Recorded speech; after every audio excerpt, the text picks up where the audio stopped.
Our next guest has hosted a terrific power showcase. In fact, it's called the Power Showcase.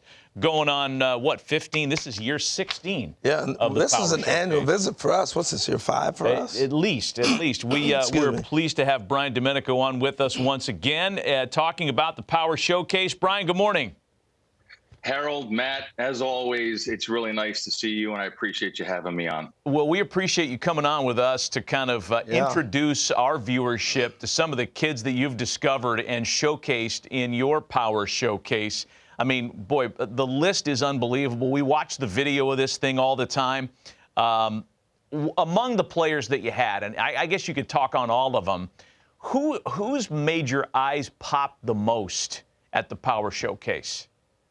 Well, as far as this year, I mean, it is tough because this was a year where there wasn't like that big human interest story of like the 525-foot home run or something along those lines. But there is a player by the name of Hogan Nelson who has attended 5 Power Showcase events, and he's actually a 3-time Power Showcase champion and won it as a 13-year-old and a 14-year-old. And then last year had to make a really big decision. He's one of the top quarterbacks in the state of Texas, and decided last year, after having a really good showing at area code, to kind of shift gears and focus strictly on baseball. And he came back as an underclassman and won in dramatic fashion. And he is one of those individuals that you have that has the it factor. When the pressure mounts the most and his back's against the wall, somehow, some way, he comes and he ends up pulling through and winning. And that's one of those unique DNA things that I think scouts and college coaches look for. Hey, Brian, I think we're in a unique time, too, where guys have perfected the home run. And do you see that early on, the art form of guys really knowing to master their swing for homers at an earlier age than before? Yeah, I mean, I'm glad you brought that up. The old adage back in the day would be that home run derbies would ruin a player's swing. And I'd be like, that's not really true, because there's so many different swings that are applied in an at-bat, whether it's an 0-2 count, or you have to hit and run, or move a guy over, or have to purposely hit a fly ball to the outfield for a guy who got a tag from whatever base. So I think that when you also put in the very beginning, when they're 12 years old and at Cooperstown, Cooperstown has those 200-foot fences, so the kids are enjoying that. Then they go to the Hall of Fame, and the nostalgia of looking at Babe Ruth's bat and a lot of the old uniforms. Now, they're too young to really appreciate all that, but it kind of starts there. And then they come to the Power Showcase, and knowing that they're coming to the Power Showcase and ending up at the other end of the rainbow in a major league stadium to kind of be a big leaguer and whet their palate for greatness and have that prosperous energy wash over them. Now it trickles back to, okay, how are we going to prepare for this? And with how all the great metrics today with blast motion and hit tracks and all how and Rapsodo and how their videos can be broken down, and how all of the hitting coaches are vast in so many different philosophies that they break down the kids' swings, and they really start to learn how to do that. Now, you can attest to this, Harold, that when you hit a ball and you square one up, it's smooth. It's one of the most beautiful moments in all of baseball, and obviously you have to elevate to celebrate. Elevate to celebrate. I love it. That's a good Gary line. Templeton couldn't have said it better himself. That's a good line. Hey, so how do I get invited if I'm a kid, and how's that process work to get there? If Matt wants to be a 13-year-old again, how's he get into this deal? Yeah, and that's a great question. And there's a lot of different ways that you can get in. Some parents will reach out to me. Obviously, I need to take a look at some video. Then I want to take a look and see what travelable organization they play for, the level of competition. And listen, I don't always bring in the absolute very, very, very best guys. There are some big lumbering young players that they just need to set some goals. And it's only a matter of time before the kinetics and everything starts to come together, and they find themselves and they take off. So again, parents can reach out through the website. And again, there's a lot of different ways, Harold.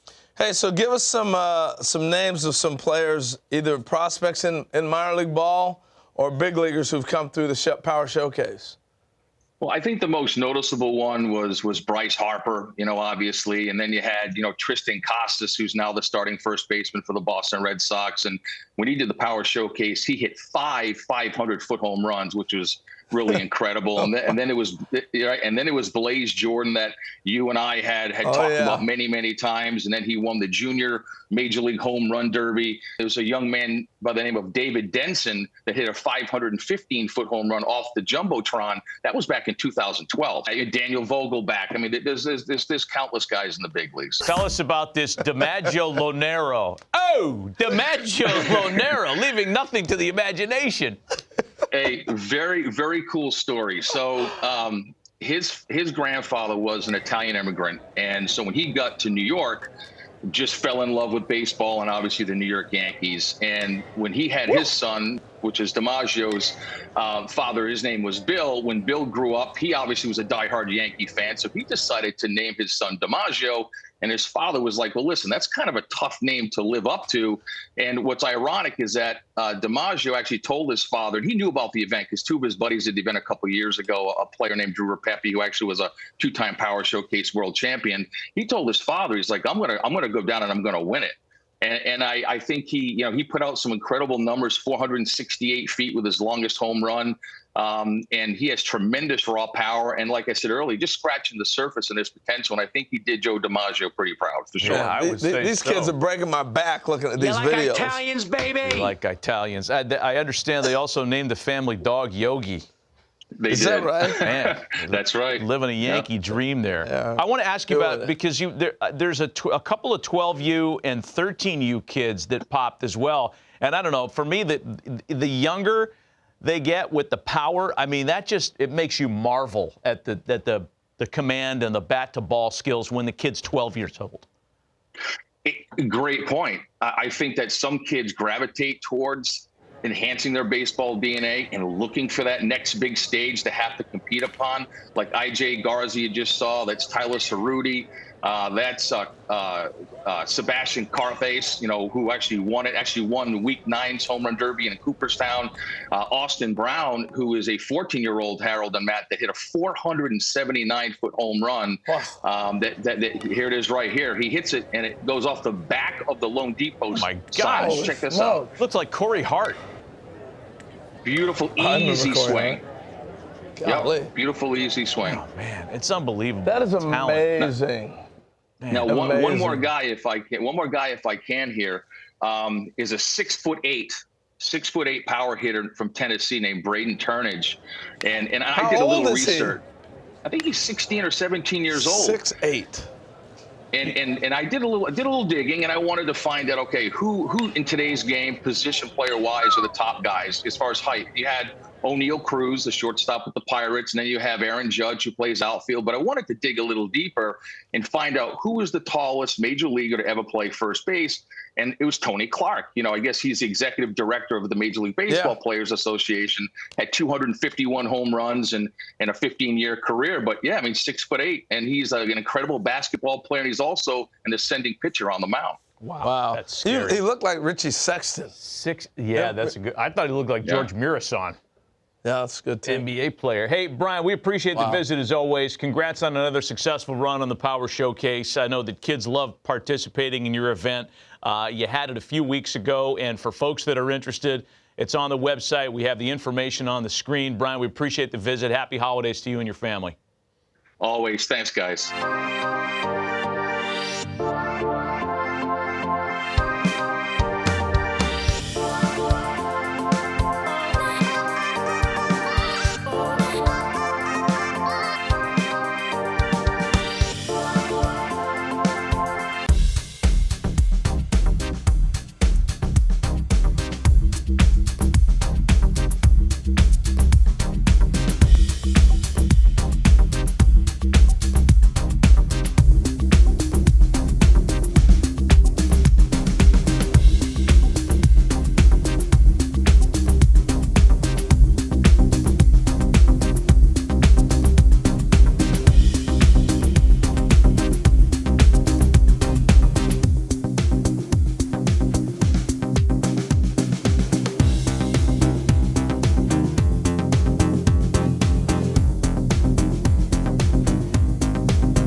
My name's Nick Presto, scout with Kansas City Royals. It's a great opportunity. Appreciate you guys being here, hitting on a big league field. We're going to run you through a scout day.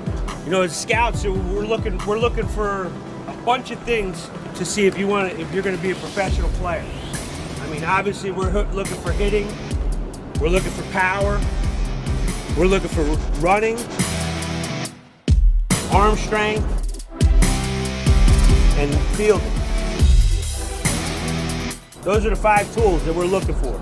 All this stuff's important if you want to play this game.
Also representing Alabama, a right fielder out of Fairhope High School, Cole Dean. Cole is committed to the University of South Alabama.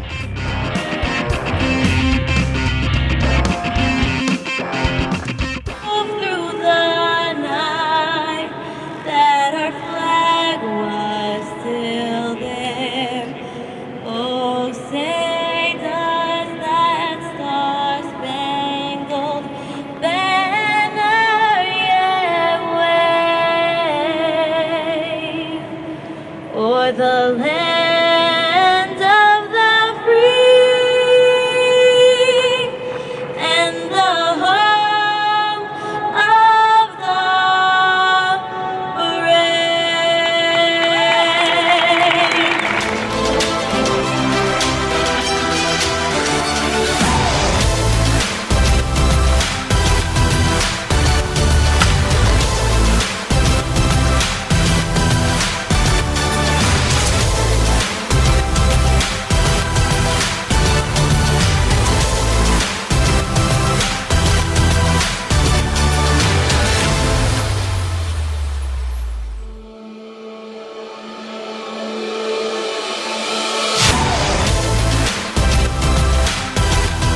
That ball upper deck.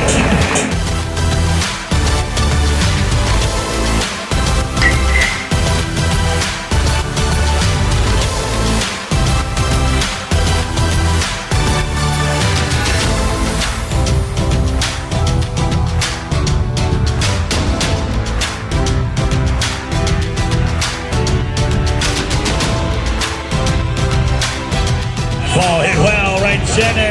Gonna carry out of here. Ladies and gentlemen, keep those hands going right there as Cole Dean will be stepping out, finishing his 20-out round, finishing with 2 home runs. Furthest traveling 418.